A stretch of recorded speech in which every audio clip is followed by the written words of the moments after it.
Anyway, they finally brought the doctor in, and that's when they told me that my daughter's intestinal contents were not in her stomach area. They were all in her chest, every single one of them. And then that's when they ended up scheduling me to go to another appointment with a different type of ultrasound, but I can't remember what kind of ultrasound it was.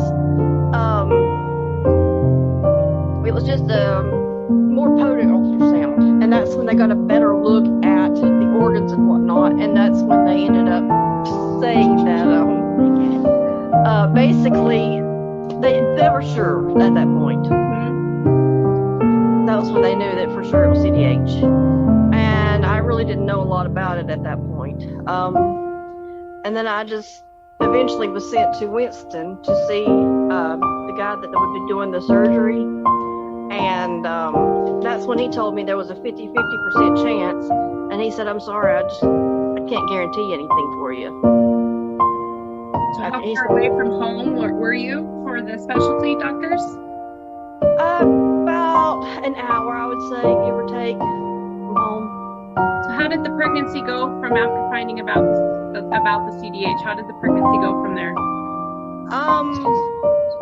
Well, very stressful. I mean, I was already high risk, so they kept me coming in anyway, just back to back to keep a check. But basically, the worst part was the fact that they started stressing me out by trying to convince me to let them fly me down to Atlanta for an abortion. They told me that basically she would probably be a vegetable for the rest of her life if she survived, and that the safest option would just go ahead and be to get an abortion. I was very upset about that. I imagine. So when did she arrive? I was 30 weeks when I had her. So why the early labor? Is it something that was caused because of the CDH? Basically, so I have what they call a bicornuate uterus, and that means it's shaped like a heart. And so she ran out of room, actually.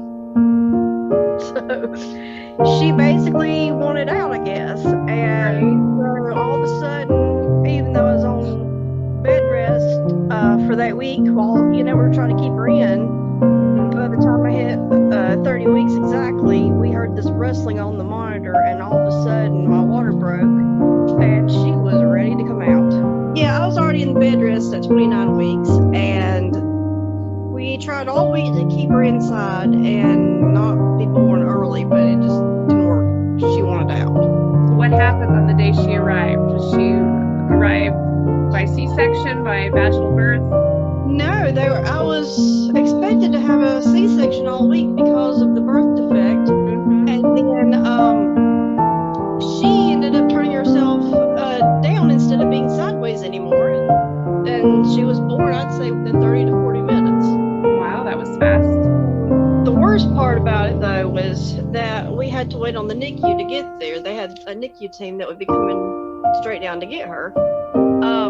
But she couldn't be born for a while because I don't know why the NICU team thought because she was my first it would take a while, and they just weren't there. So they just had to keep on holding on, waiting to finish delivering her till the NICU got there. And then as soon as they were there, they were able to cut the cord and then immediately put her on some sort of oxygen where they were bagging it kind of like a balloon. And then they took her away. I never even got to see her by that point. They basically took her straight to the NICU and never held her, never saw her. Oh, wow. Were they able to get her stabilized pretty quickly there once they got her transferred to the NICU? Not really. They got her up there to the regular NICU, and I got to see her for maybe a little bit about an hour or so later after she was born. And then that was only for about 5 minutes. And then they sent me back to my room. They had to switch her from Forsyth Hospital to Baptist Hospital by ambulance transport. Basically, you can have a baby at Baptist now, but you couldn't back then when I had her. And so they had you go to the hospital near Baptist so that you'd have the baby there. That would be a quick transfer once the baby's born to their specialists. Right. So they told me they barely got her stabilized for transport by the ambulance that night. That it was just touch and go, and then they just barely got her stabilized. What happened once they got her over there to the different hospital? What was the plan from there? I really don't know much of anything, to be honest with you, because I had to call about 10:30 at night to ask about her because I hadn't heard anything. And that's when they told me, well, you know, they got her there and she was on the ventilator. They didn't really give me any information. Was Sophia ever on ECMO during her NICU stay? No. What day of life did she have surgery? 3 months, I think. 3 months. So for those 3 months, she was on the ventilator and just being fed by TPN. Is that correct? Yeah, just the IV. Just the IV fluids. Yes. Is it the delay in the surgery? Was it because of Sophia, or was it because they were waiting for her to get bigger? The weight was an issue. Because of the possibility of ECMO, they said that she had to weigh 4 pounds to be eligible to have her surgery. How big was she when she was born? 3 pounds, 5.6 ounces. She was close. And then whenever they're not able to eat, of course, that takes a long time to gain the weight, you know, just the IV only. Sure. Talk about when she had surgery. Tell us what you remember about her surgery. Well, for one thing, I think they at least had scheduled her 2 different times before she actually got to have the surgery, because every time it was time for her to do the surgery, they kept saying, well, her temperature's up. We can't do the surgery if she's running a temperature because we don't know if she's sick or something's going on. So there was at least 2 false starts, and then finally the 3rd time was the charm, and she had the surgery. I don't remember much about it other than the fact that I do know that once it was over and done with, the surgeon said he was thinking she was one of the worst cases he'd actually ever seen. And he's been doing work with CDH kids for like over 20 years. Did she have to have a patch to fix her CDH? Yes. Yes, he put a patch on her. What happened from there after she was repaired? Did she start to recover? And for a little bit she did. Because of all of the machines that she was on from the start, because she was on a jet ventilator along with the nitrous oxide machine, all that pressure kept some valve that was supposed to close when she was a baby from closing. So then after the CDH repair was done, she had to have a metal clip placed on the valve in her heart to close it. And I think they called that a PDA. And then after that, they started to feed her. Well, the problem was that she gained so much weight so quickly from finally being fed that she reherniated within about 2 months. So then she had to go back in, and they ended up having to go and sew the patch back to the diaphragm again because she just grew so much that it couldn't keep up with her. And how old was she then when she reherniated? We found out actually at 5 months old. 5 months old. Yes, she had already had, I think, at least 1 or 2 different eye surgeries, and then so they had her scheduled for another one that she needed, and she was supposed to have it, you know, the following morning. Well, then they ended up finding out on an echo. They called it one of their regular tests that they were doing to monitor her. Well, all of a sudden, that's when they saw everything was not in the right place. And they called me and they said, well, instead of doing eye surgery, we're going to have to do a CDH repair on her tomorrow. We've just now found this. We've called it in time. Don't worry. We're just going to go ahead and do that instead. And if we have time, we'll do the eye surgery after that. So the next morning, she went straight into surgery. And then, of course, they canceled out the eye surgery because they couldn't do that.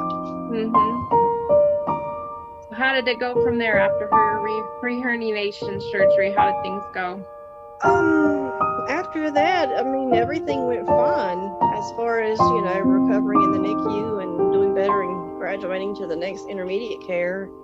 And did you need eating difficulties? No, not really. No, she went home at 7 months. 7 months. And she did fine after that. Did she have to have early intervention when you brought her home? Yes.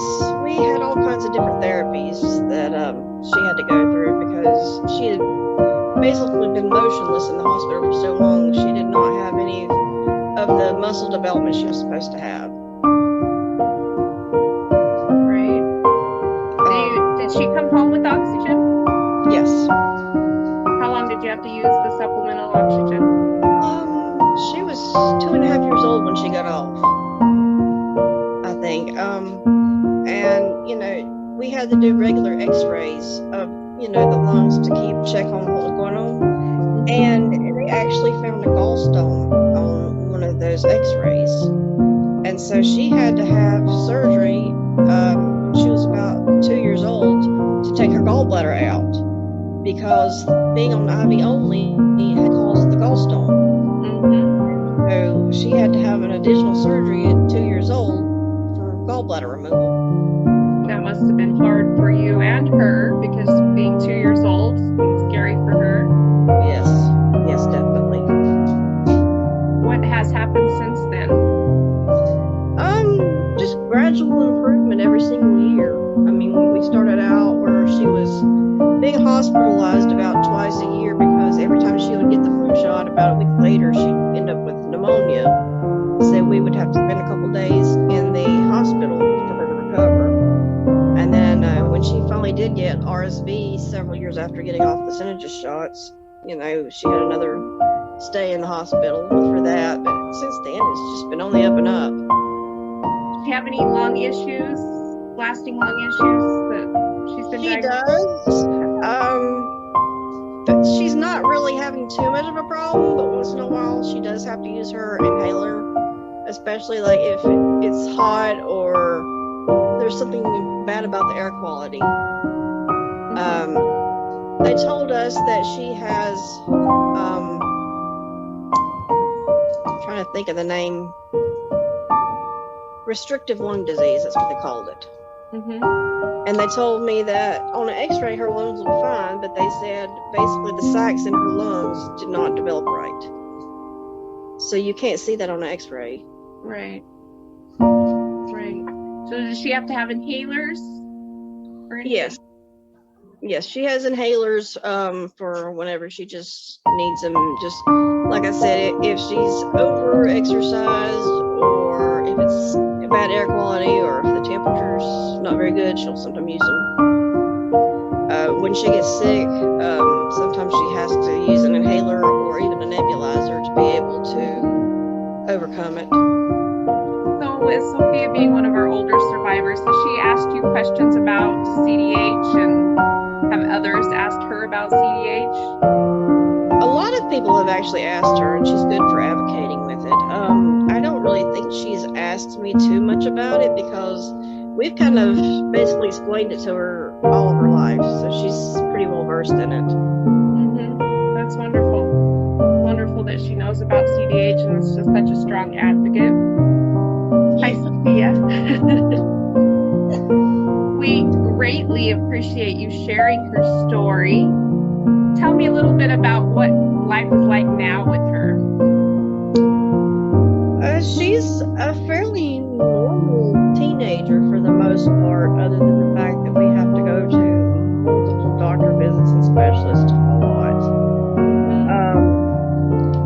You're still followed by your CDH surgeon? Yes, yearly. We have to go to him yearly. Everything's still okay? Yeah, and the funny thing is, I mean, I was so afraid of what would happen during a growth spurt because he told me that most of the time when he sees reherniation is during a growth spurt. And so far, absolutely nothing has happened. She's doing great. I mean, I guess maybe she's just having a really nice and slow, steady growth spurt, not really anything too major. And so we haven't had any other problems. That's wonderful. Sophia, what do you like to do? I like playing video games, watching YouTube, watching cartoons. That's fun. Dogs. She actually rides horses. She rides horses at a Rising Hope Farm, and she's also a cadet right now in Girl Scouts. The farm is a free program where they have volunteers who work with kids who have special needs, and right now she qualifies with CDH, and she's also autistic, and that also helps her qualify for their program. This is for the horse riding? Yes. That's wonderful. So it was more of a therapy program at the beginning and now grown into something that she loves to do? Yeah, they still do therapy at each visit. They do a lot of physical therapy, and they try to help them find maybe some social skills as well so that they find their voice. I mean, when we started, you couldn't even hear her talk. She didn't want to say anything out loud, and she had no confidence really when they asked her to count out loud. Now, you can hear her all the way across the arena whenever they want her to say something. That's wonderful. I know you've shared videos with us over the years of her writing. It's a really neat program that she's involved in. Yeah, she's really found her voice. That's wonderful. That's wonderful. And they've actually said that she's one of their best writers, actually. So. Oh, that's wonderful. That's really neat. Sometimes that voice is too loud because sometimes I go to almost screaming level. I've never heard that. Oh, no. That's wonderful, Sophia. We are so happy to see that you are doing so well. Katie, tell me what advice you would give a CDH parent starting out on this journey, just finding out about CDH. Don't lose hope. Listen to your inner voice. Every single case is different, and you can't go based on what someone else has been through. And definitely be your own advocate. Don't let someone try to convince you of what they think you need to do. Do what you feel is right. I mean, if I would have listened to the medical staff, I might not even have my daughter here because they wanted me to abort her. And I chose not to because I felt like I owed her a chance to see what would happen. And sure enough, look at her. I mean, she's almost 15 years old. Yes, that's very good advice. She's a beautiful 15-year-old, almost 15-year-old, and she's doing amazingly well. We really enjoyed watching her grow up from her rough start to where she is now. Mm-hmm. And my other bit of advice would be careful with what you research and what you believe that you've been reading online. Because like when I was pregnant, I looked stuff up and there wasn't anything online really. I could only find out information about maybe an animal with CDH. I was kind of lost. And then I'd already had my daughter, and I think we'd already been in the hospital for at least a month or two. And I was actually on the MySpace platform, and that's when Dawn reached out to me. And I don't know how she found me, but she introduced me to Chairs back then. And through her, I found this organization with all of the facts and research that I needed rather than just random information online. So that's why I would say just be very careful with the research that you're reading and what you believe, because there's a lot of brand new medical things that are coming out and they're being prepared by all the CDH organizations, and that way you've got that at your fingertips. Right. I'm so glad she found you all those years ago, and then the CDH community is going to be your life. Chairs was a true lifesaver for us. I mean, because we didn't know what to do. We were so lost, and then we found other families who helped, support us and give us ideas and options, and a lot of the information that I needed. And as a matter of fact, now we're still getting a lot of help from the other families because I reached out through one of the forums to ask if anybody else had to go to the specialist that she's going to right now, and then they all said yeah, they've gone through it too. So right. It's really helped us out. That's my best advice, is just be careful what you research, and go ahead and spend time, just asking other people, their experiences. Great. That's wonderful advice. Sophia, have you got to meet a CDH survivor? Yes, you have. Yes, you have. You've met several. That's wonderful. A lot of them, actually. We went to the North Carolina Chairs Picnic several years ago. We've also been to the zoo. that. Good trip. And when she did her photo shoot, she didn't actually get to meet any of the CDH babies because the one parent was a parent of a CDH angel, basically. And then the other person, she was still pregnant at that point. And so we were doing the photo shoot all together. And one of the things that's really stood out to me is the fact that after that, the one lady who was pregnant, her son, he became a CDH angel himself. So it was, well, technically 4 families, I guess, because Donna was in that picture too. Only one CDH survivor out of 4 families, if that, tells you anything. Right. So that was kind of stuck with me. Right. Sophia's a fighter. She's met many people through this organization, and we're just so thankful for it. That's wonderful. Thank you so much, Katie, for sharing more about Sophia and her journey with CDH. We greatly appreciate it. Yeah, I'm happy to share our story. I hope it inspires someone, that there is hope and don't give up. There's always hope. As long as basically I'd say that CDHI is around, I think there's hope, because at least there are some caring people who are there and dedicated to researching this to help bring about more options and information on what to do about CDH.